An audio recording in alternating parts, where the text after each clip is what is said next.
hadis yang semuanya kayaknya hafal ya, bahwa ternyata amal perbuatan itu tergantung dengan niatnya ya. Nah, salah satu referensinya adalah kitab Al-Wafi, syarah dari hadis Al-Arba'in An-Nawawi. Ini kalau kita buka kitab-kitab hadis yang kemudian nanti dia isinya tentang adab gitu ya, tentang qada'il a'mal dan sebagainya, rata-rata pasti bahasan pertama yang dibahas adalah tentang niat ya. Dan hadis yang biasa dibahas adalah hadis innamal a'malu binniyat ya. Ini saya bacakan dulu hadisnya ya, semuanya bisa ikutin ya. Ikuti saya setelah saya. An Amiril Mukminin Abi Hafs Umar bin Al-Khattab radhiyallahu anhu qala Sami'tu Rasulullah sallallahu alaihi wasallam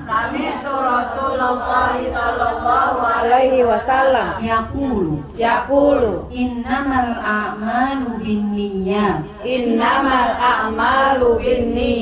wa innama likulli imri'in ma nawa wa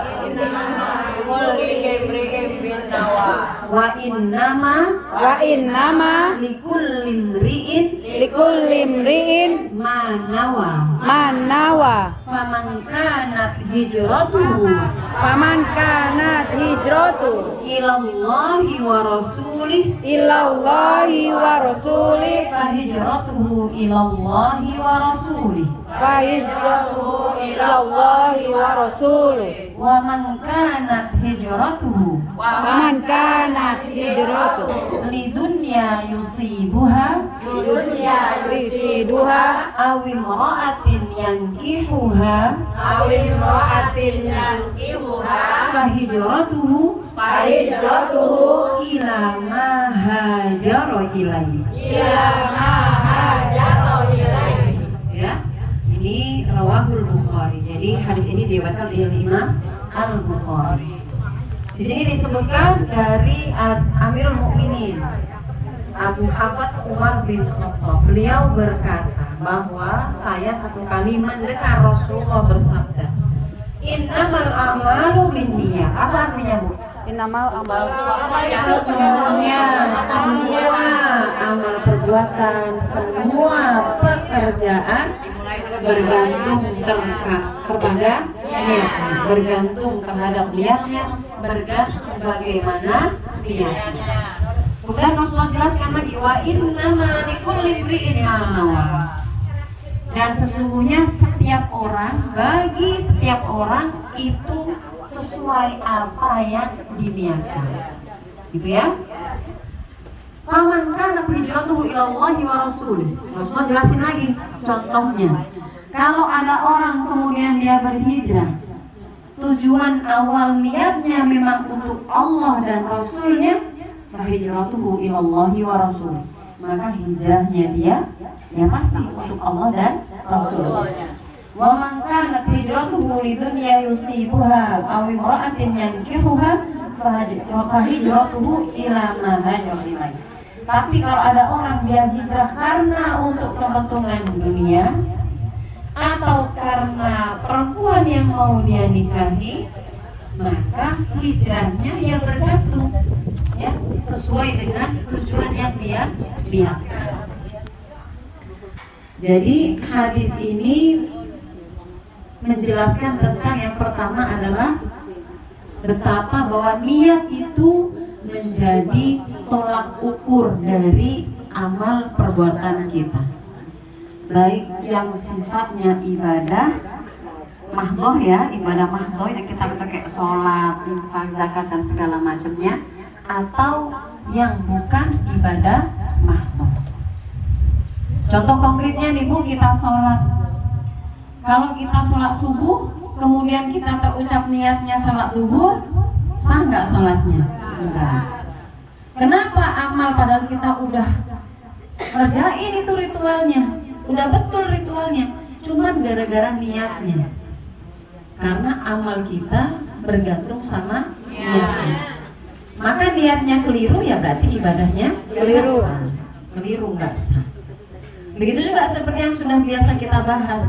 Kita mau mandi wajib untuk menghilangkan hadas besar. Kok ternyata kita nggak niatnya biasa aja, kayak mandi biasa. Seperti mandi kita yang biasa, mandi yang mubah. Atau kita niatnya sunnah gitu, karena mungkin ketepatan dari Jumat, kan habis malam Jumat ya. Nah pagi nih suka keder, biasanya juga niat mandi sunnah dari Jumat, padahal dia harusnya mandinya mandi wajib menghilangkan hadas besar. Kok niatnya beda, niatnya keliru, maka mandinya dihitung mandi besar menghilangkan hadas ya tidak sah karena salah niat. Begitu juga amal ibadah kita sehari-hari. Bahkan perkara yang tadinya mubah tidak dihitung ibadah, karena ada niat kita ibadah, bisa nanti bernilai ibadah. Kayak makan, minum ya Bu, makan minum perkara yang mubah. Tapi kalau niat kita makan minum biar kita punya dapat asupan, biar dapat energi, sehingga kita bersemangat buat ibadah, maka itu nanti bisa menjadi ibadah. Gitu ya. Tapi di sini walaupun niat itu amal perbuatan bergantung niatnya, ada satu kaidah yang harus dipahami. Para ulama menyebutkan kaidahnya adalah niat yang baik tidak akan bisa membuat baik perbuatan yang buruk. Ini perlu dipahami. Jadi nanti dari ibu nggak bawa dalil, gitu ya, ngajakin ghibah orang, nyertain keburukan orang, ghibah, nggak jelas-jelas salah. Tapi ibu bawa, innamal a'malu binniyat, orang aku niatnya cuma kasih tahu aja, biar nanti misalnya ini, dipoles Bu, ya. Dipoles, perbuatan buruknya dipoles seolah-olah baik, pakai bawa-bawa dalil, nggak masuk. Niatnya baik, tapi kalau perbuatannya buruk tetap tidak dihitung, gitu ya. Jadi itu nggak masuk ke dalam kategori hadis ini. Jadi niat yang baik tidak akan pernah bisa membuat perilaku buruk menjadi baik. Contoh misalnya kayak tadi mencuri misalnya, ya, mencuri dengan alasan apapun walaupun itu baik, itu nggak akan bisa menjadikan mencuri menjadi baik. Perkara baik, enggak, tetap salah ya salah. Hanya paling nanti kalau dalam fikih soal hukumannya paling, kalau karena dia kelaparan terus kondisi pacak dan segala macam, paling nanti akan memperingan hukuman dan segala macam. Sama juga kayak orang misalnya tahu-tahu dia poligami. Ini paling demen nih kayaknya bahasanya.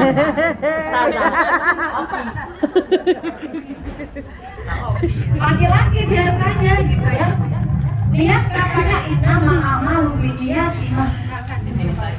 Ya kan semua tergantung amalnya. Ini janda, kesian mak gitu ya.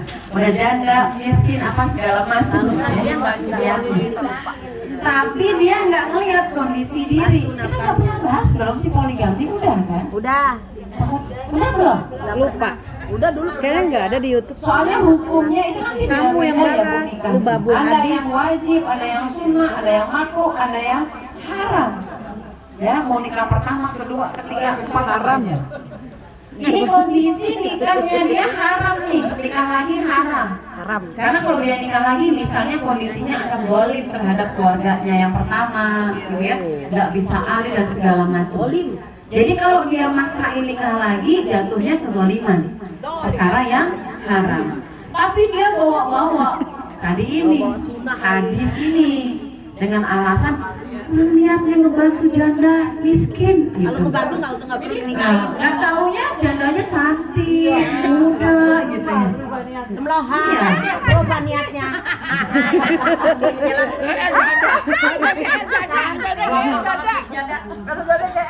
Kalau saya bilang berarti janda muda ya. Janda muda padahal. Jija Ani. Oh jangan ada. Belum keluar. Ajak belakang. Tetap aja, jadi niat yang baik tetap tidak boleh tidak bisa menjadikan perbuatan buruk menjadi Baik. Gitu ya. Jadi itu nggak masuk di kaidah ini. Itu yang pertama. Terus yang kedua, ya di sini kita diingatkan bahwa ternyata sepenting itu kita menjaga keikhlasan sebuah amal. Ini yang kedua. Pentingnya menjaga keikhlasan sebuah amal. Karena di sini Rasulullah sampaikan wa inna ma likulli imri'in ma nawa. Setiap orang bagi dia ya apa yang dia niatkan. Kalau dia sholat, ibadah, niatnya tidak untuk Allah, ya nggak akan nyampe ke Allah. Maka di situ kalau dia hijrahnya untuk Allah sama Rasulnya pasti nyampe. Kalau ibadahnya ikhlas karena Allah pasti akan nyampe. Gitu ya.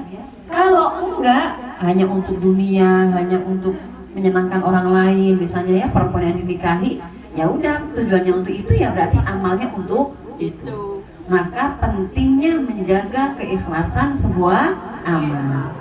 Karena menurut para ulama juga bahwa amal itu bisa diterima syaratnya berapa, Bu? Ingat nggak? Nggak ingat nih kayaknya. Syarat diterimanya amal. Para ulama menyebutkan ada berapa syaratnya? 4. Ada berapa nih? Ani ada berapa nih? 2, Bu. 2. Ini kayaknya kalau ada ikoi-ikoyan, ya ikoi-ikoyan lain kali materinya materi pelajaran. Oh, Masya Allah. Oke. Biar sering ngebet. Iya. Biar rajin nyatet. Masya Allah. Apalagi kalau ada hadiahnya yang luar biasa, Wow. Iya. Selevel itu tingkat kesulitan kuisnya. Nah, Pasti jadi, diraih. iya, hadiahnya juga luar biasa, gitu ya. Nah, jadi kan nanti ini Bu dicatat juga sama Allah ini niat nyatat pelajaran karena Allah apa karena ikoy-ikoynya. Jadi langsung diuji di kehidupan ini langsung nih. Anda fokus, Anda nyimak, Anda mencatat apakah niat ikhlas menuntut ilmu karena Allah atau biar nanti bisa jawab bener kalau kuis gitu ya. Lain. Bagaimana niat menentukan levelnya itu berarti. Wes, luar biasa. Ya. Jadi syarat diterimanya amal kalau kata para ulama ada 2. Yang pertama apa, Bu? Ikhlas. Amal itu tidak akan bisa diterima kecuali memang harus ikhlas. Ini saya nggak tahu sudah berapa kali saya cerita di sini atau belum nih, jangan jawabnya pasti belum gitu pasti. Gampang banget. Iya. Tentang sholat itu loh, Bu. Panjang hadisnya itu bagaimana Rasulullah menyebutkan perumpamaan seseorang ketika dia sholat. Kalau sholatnya baik, ya, kalau sholatnya buruk, setiap amal itu akan naik ke atas. Setiap ibadah itu akan naik ke atas. Kenapa naik ke atas? Karena itu kayak gambaran amal itu diterima oleh Allah Subhanahu wa Ta'ala. Ada dikisahkan seseorang kemudian sholatnya itu buruk. Ingat gak saya pernah cerita ini? Ya kan, lupa benar. Sholatnya itu buruk, maka diumpamakan dalam hadis itu, maka itu rupanya seperti kain lap yang compang-camping, hitam dekil, kucel, baunya sangat busuk. Sampai Runa, jangan nyender sayang. Ganggu Luna. Itu ada itunya. Sampai harusnya nih amal Bu naik, tapi saking luar biasa buruknya penampilan amal ini, pintu langit tertutup. Dari mulai pintu langit terbawa. Kata para malaikat, stop, udah di situ aja. Biar kita aja yang lapor. Jadi nggak mau nerima, Bu. Pintu langit nggak mau nerima. Akhirnya ditanya, punya siapa sih itu amal? Gitu amat, gitu bahasanya Ibu. Ceritain punya fulana, binti fulana, untuk dari. Lapor ini malaikat dari langit pertama, naik terus langit kedua, terus diceritain tuh kan Bu, berarti Bu ini sholatnya fulana, binti fulana, kondisinya gini-gini segala macam. sampai malaikatnya menghadap Allah. Apa yang Allah firmankan? Allah berfirman, lemparkan kembali amal itu kepada yang punya. Tinggal diterima. Kalau kita mau hitung-hitung atau muhasabah, udah berapa banyak tuh kita dilempar ke muka kita ibadah sholat kita. Saking aja kita nggak berasa, kita nggak tahu.